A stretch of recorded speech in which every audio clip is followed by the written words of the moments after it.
सध्या आपण जर बघितलं तर राज्यामध्ये नगरपंचायतीच्या नगरपालिकेच्या निवडणुका चालूच आहे।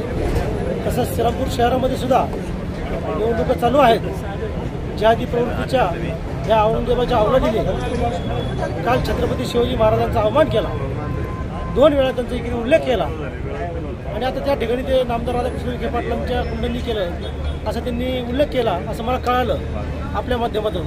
मी सांगू इच्छितो की शिवप्रहार ही हिंदुत्वादी संघटना आहे आणि त्यांनी स्वतः स्टेटमेंट देऊन एक लाईव्ह व्हिडिओ काढून व्हॉट्सअप आणि फेसबुकला टाकलेला आहे आणि ते स्वतःहून पोलीस स्टेशनला गेलेले आहेत आणि त्यांनी सांगितलं की आम्ही शिवप्रेमी आहोत, आम्ही हे सहन करून घेणार नाही। यांनी छत्रपतींचा अवमान केला म्हणून आम्ही त्याला ठोकून काढलेला आहे आणि आम्ही जामीन सुद्धा घेणार नाही। त्याच्यामध्ये नामदार साहेबांचा कोणताही संबंध नाही। विनाकारण त्यांचं नाव घेऊन ही मताचा जोगवा लोकांकडे मागत आहेत, असं काय आता होणार नाही आणि शिवप्रेमी आता ऐकल्याशिवाय राहणार नाही।